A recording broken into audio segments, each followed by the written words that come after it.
So if you can get somebody to refer you, to introduce you, that this is so and so, this is what they're building. It's like the guy, the reason why investors take referral seriously is like the person who is doing the referral has done preliminary due diligence. So if I know an investor, I know their investment thesis, then I interact with this startup, and I feel this is a good startup for this investor. If I do that referral, then you are sure that investor must look at that pitch deck. So this is very, very important. So that is why we need to network and leverage our networks so well. And if you can get an investor who can refer you, then the better. Investor to investor referral is very powerful. And they do that. For example, if I'm an investor in the fintech, or I'm an investor, in health tech, and, I'm focusing in the East Africa market, then I meet a startup that is operating in the West Africa market that I feel is good. I can assure you, I know 10 other investors or 5 other investors who are also investing in health tech startups that will be interested in this startup. And I'll know the investors that have fundraised and they are deal sourcing. So it's very easy for me to just push your pitch deck and just do a one-liner. This startup is operating in this and all that. They are building this. I believe it fits well. It fits your investment thesis. It will be an interesting startup to look at. So referral is very powerful. So please prioritize requests for introductions to your networks. Sometimes investors receive so many pitch decks that they don't look at them, all of them. So when you are just pushing them through LinkedIn, through email and all that. And some investors, they have developed AI tools that they tell you, submit your application through the portal. The possibility that that pitch deck will read them is very difficult. Because now, their AI is just trying to match keywords with their investment thesis. So if your pitch deck is not, aligned to their investment thesis, more so when it comes to keywords, it's something very difficult to do. So please, referral is very, very important. Then, of course, events, networking with other investors, and pitching your solution. It's also important to conduct due diligence on interested investor. When an investor is interested and they are willing to give money, don't be so much excited because we may be used to clean some money. Are we together? Yeah. You may be used to clean some money. If the government catches up with you, you will have a task to explain that you are not part of the deal. So there's also a lot of money laundering going on. And there's a guy we were helping to fundraise. The guy was looking for around 100 million USD. And it was quite difficult. Then, within no time, an investor has reached out, a US-based investor and all that. And they're giving us very good terms. And we were so happy. We were very happy. We could not sleep. We were very happy. But when we did due diligence, we were surprised. The money is there. They are willing to give it. You are the one delaying them. Are we together? Or should I connect with that investor? You are looking at me. How many want me to connect them to that? Yeah, so please do your due diligence to ensure that the investor is legal. Just like an investor is doing due diligence on you, that is how you should also do their due diligence, your due diligence on them. But again, the most important thing, don't end up with an investor who is only bringing money. I know that is what you want to hear. It's all about money, money, money. But when it comes to investment, it's not all about money. If you can get an investor that will provide support, networks, expertise, mentorship to help your business grow and scale, then you have the deal. Are we together? Yeah, so investment is like marriage. If you have a partner who they just brought in the money and they're seated for 10 years waiting for return, how do you feel? Or for you don't mind? How many don't mind? If you are given the money, you don't mind? Yeah, so that is also part of the due diligence. Ask the investors, what is their post-investment portfolio support strategy? And whatever they tell you, try to find out if they have the capacity to provide that. So the reason why, for me, the only advantage for VC funding is that post-investment for portfolio support strategy. Otherwise, you can get money from the banks and all those kind of things. Don't worry about the interest. You'll make a lot of money and you'll pay them. Why should you give somebody your equity?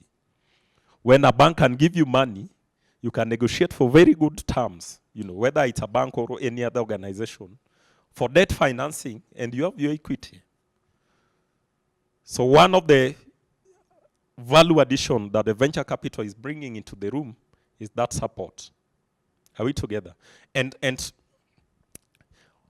Google, Microsoft, and all these companies, the global companies, all of them were VC backed.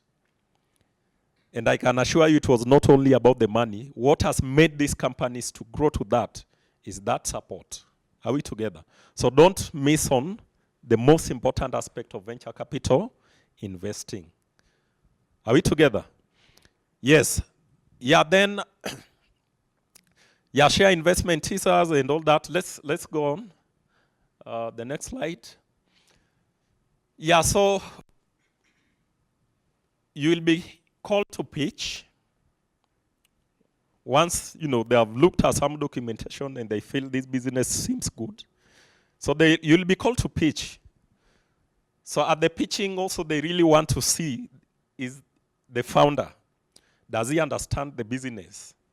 Does he or she understand the business?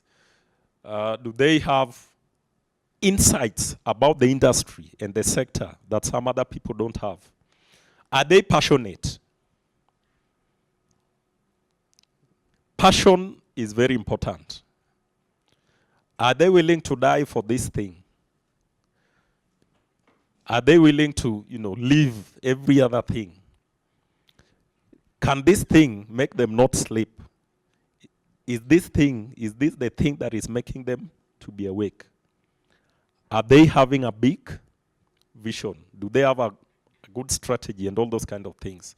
So you need to prepare for pitch, because sometimes you can have a very good business, then you are invited to pitch. Pitching is only 7 minutes.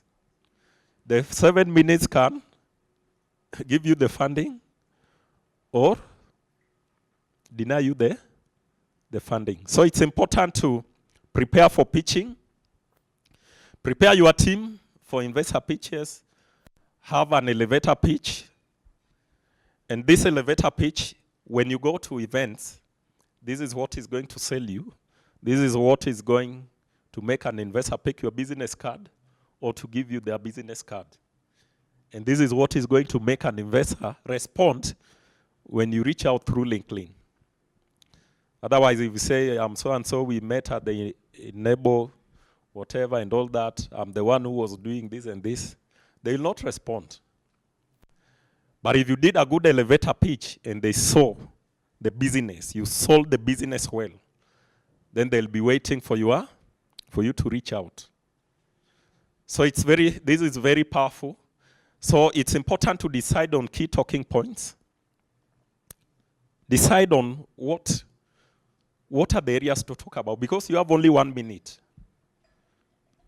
Are we together? So when you're doing an elevator pitch, so you need to be clear on what What will be interesting to? What do the investors want to hear?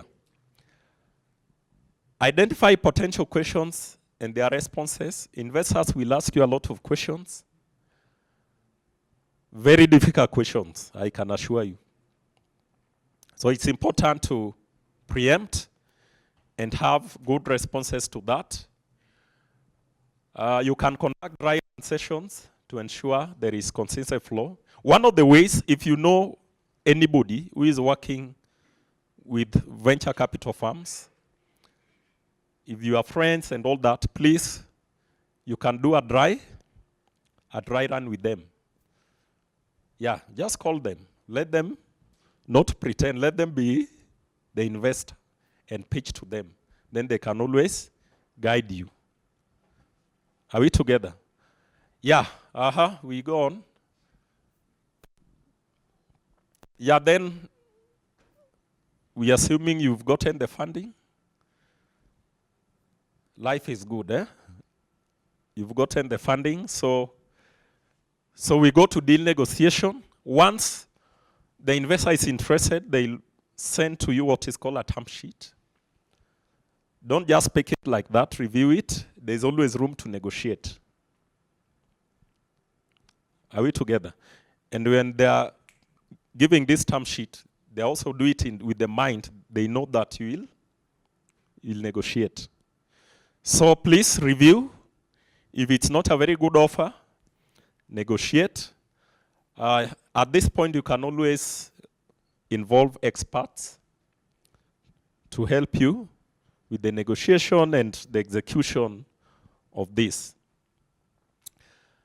Yeah, then of course they'll give you the agreements and the contract and all those kind of things. And you have your money. Not your money. You have the money. Okay? Or it's your money. Sawa, let's go on. Investor relations, very important. I said that fundraising is a long-term strategy, and we need to approach it with that in mind. So it's important to have a very strong investor relations. Number one, because even if they have invested, these are the people who are going to help you in the future fundraising. Once you raise your first funding, the subsequent may not be very difficult because the current investors will also be involved. So you need to give regular updates to investors. They'll always give you a template on how to do that. Most investors want monthly updates. They want to understand what's going on in the business. They want to understand how they can be of help and of support to you. Founders like cooking, updates. Because you said that with this money we are going to, reach 1,000 users, or 1 million users, and you still have 500 users. So every month, the founder keeps saying, we've hit this target in terms of revenue, and there are things that are not there. Founders love doing that a lot, so that you keep, you keep being good in the eyes of the investors. But the problem with that, finally, when the business will be in crisis, it will be too late to help. It's good for founders to begin in. Once somebody has put their money, it's in their best interest for the business to work and to grow. So please, if you didn't acquire any users, tell them. When you are genuine with your updates, then the investors are able to identify where there's a problem and they're able to help you. Are we together? So let's not, most founders, like giving false updates. Let's avoid that.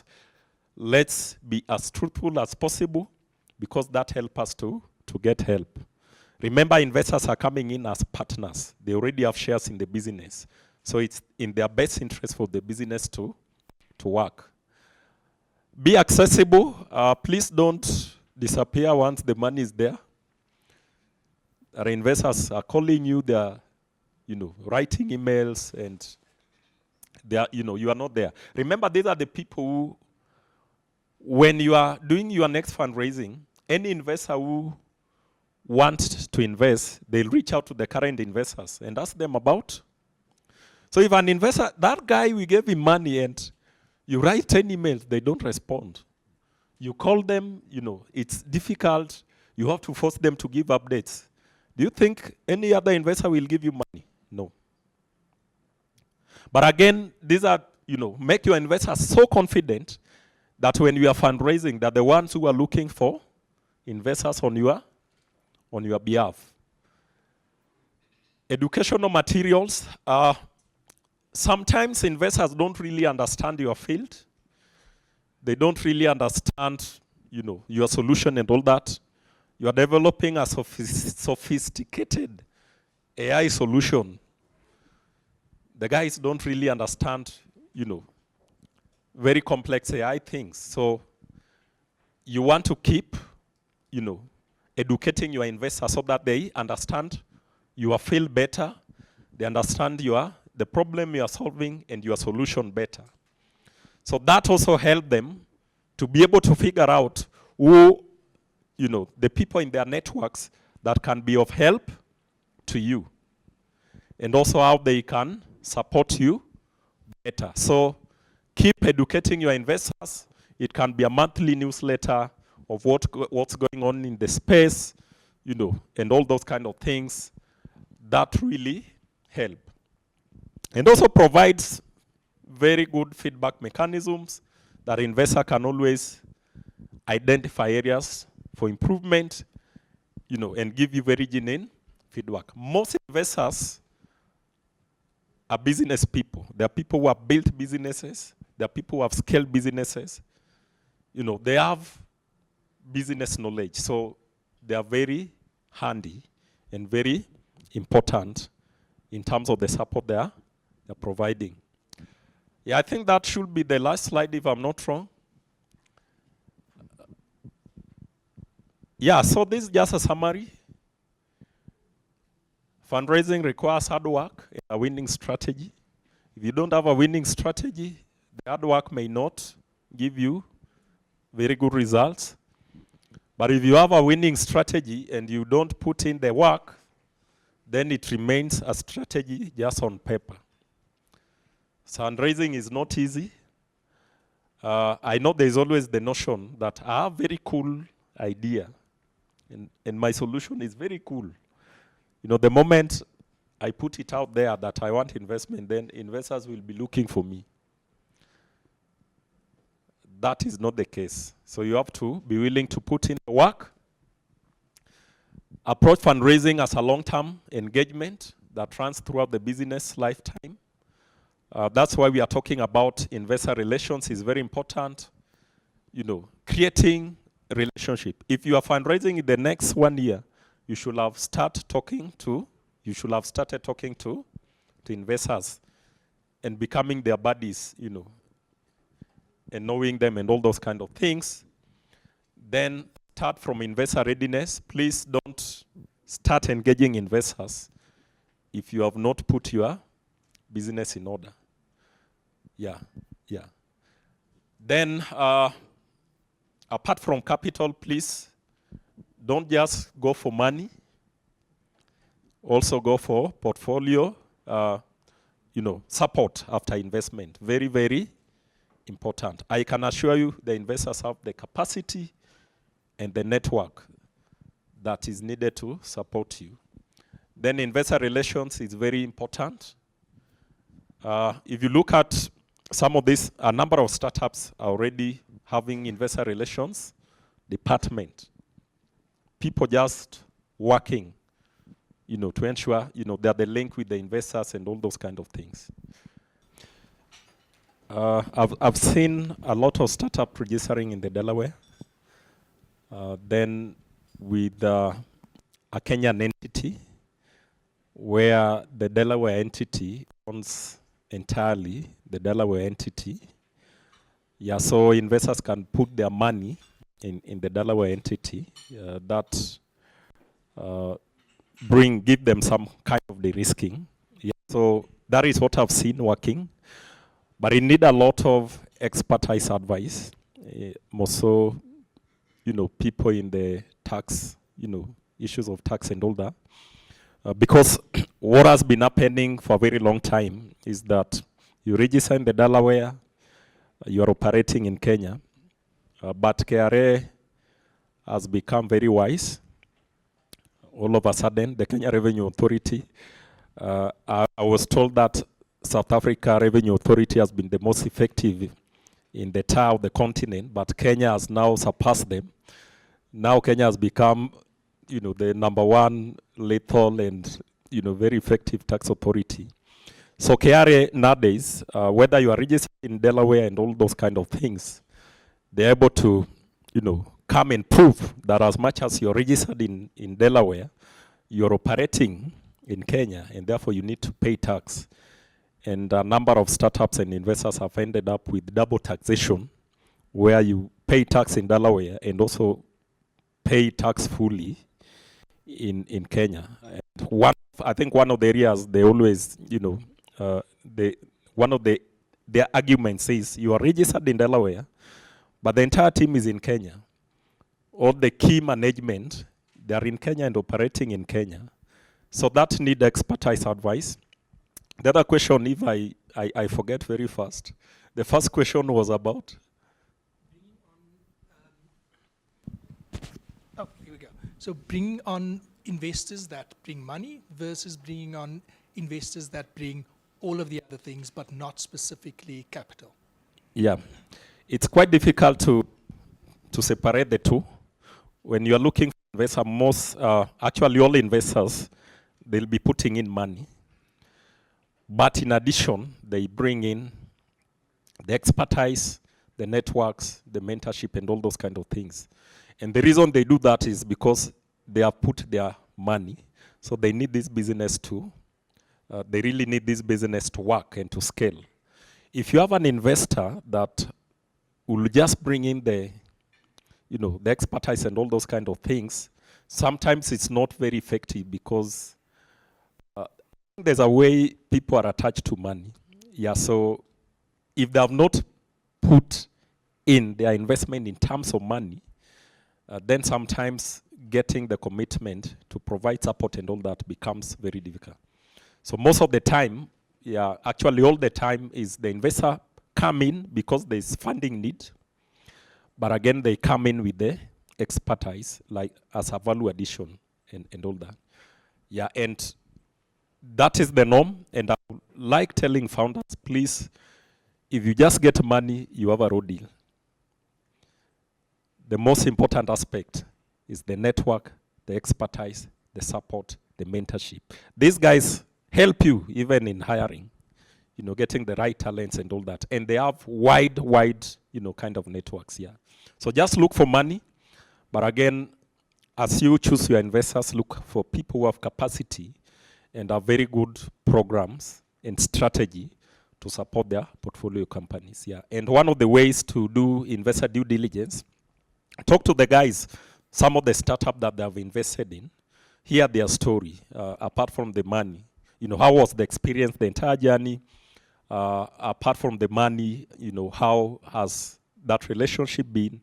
The kind of support they have received from the investor and all that.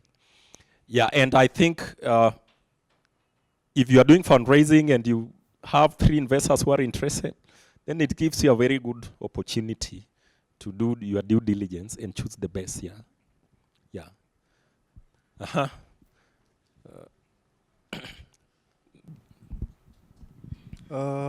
In the morning, you talked about ticket sizes. So my question is, how do you, because for instance, if I'm raising 500,000, there's the option of getting 500,000 from one person or 100,000 from 5 people. Yeah. So 100,000 from 5 people is much easier than the 500K. So Yeah. how do I balance multiple ticket sizes but at the same time keep the cap table clean, because sometimes you could be having very many investors, and another investor wants to come in, but they look at the cap table and they're like, no, no, no, it's it's too crowded. too crowded. Yeah. So when we are talking about the ticket sizes, most of the time, investors will do what is called syndicating or co-investing. For example, you are raising 500,000, and I'm an investor, so I'm interested. My largest ticket size is 100. So it's prudent that I'll give you the 100, then let other investors participate. Most of the time, we always have what we call a lead investor who may give 300 towards that deal. Then two other investors, bring in 200 and all that. So just to balance, the cap table to make it minimum. But for me, from the startup, fundraising is quite difficult. As a startup, you don't really want to worry much about that. If I'm raising 500, I don't mind having 5 guys give me 100,000. Maybe somebody who is bringing in 50 or less than 100, that will be, I'll be slow to that. Because if I do the math 50-50, then it will be a mess. But I'll not mind having somebody putting 100. If I'm raising 1M, then somebody who want to give me 100, I think will be a bit tricky, because you can end up with 10 people and all that.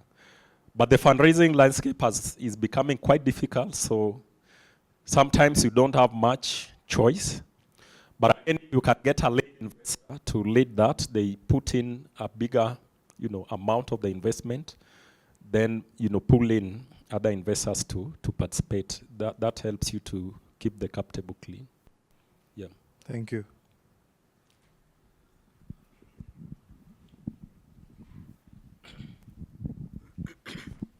My name is Sam Witi. So I have a question regarding commercial investors. Sometimes these investors, quote unquote, they shy away from trusting small brands with an excuse of these brands might taint their reputation. And in most cases, these brands have the potential.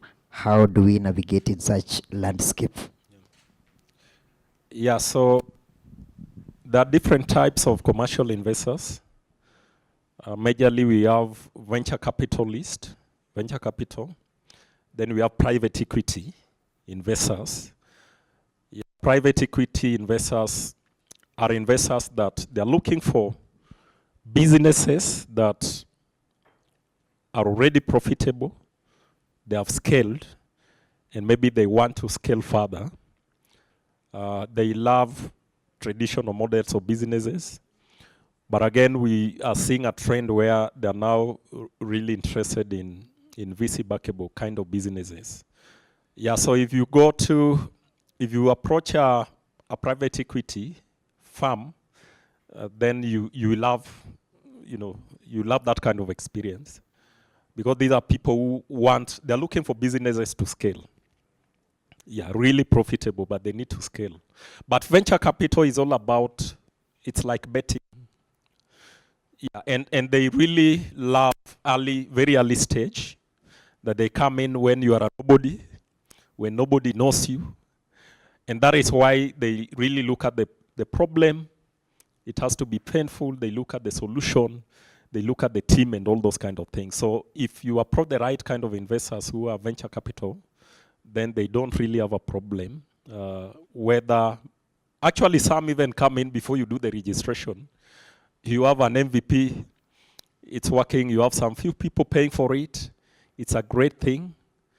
Then they come in and they give you money. So I think just focus on the right investors. Maybe one of the things that I missed to talk about, if you are at idea stage and all those kind of things, focus on early stage investors, like the angel investors, like the pre-seed, actually from angel, to pre-seed. You will not have that problem. Yeah. Any other question? So, thank you.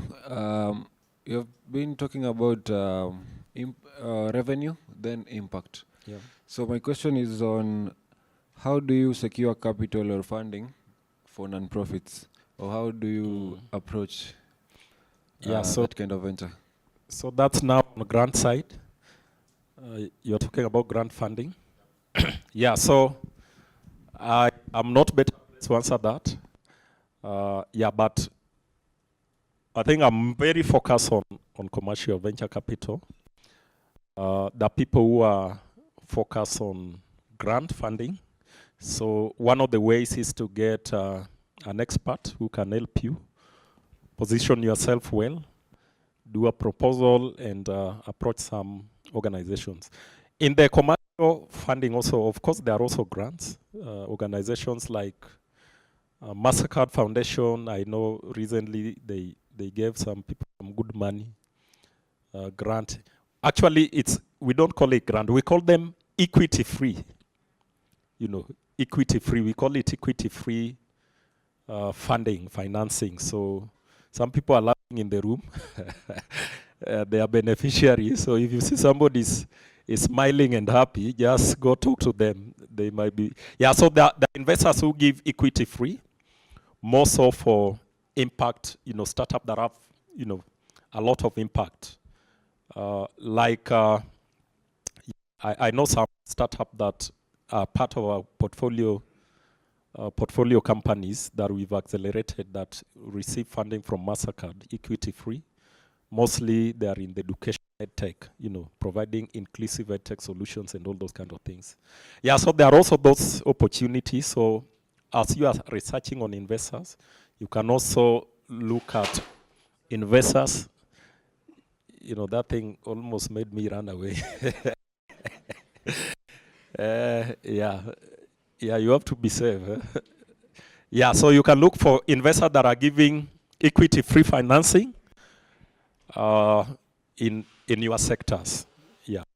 So I think that now you have to sell a lot of impact, but again, you have to show that the business is viable, because there is always the question of sustainability. Nobody wants to give you money.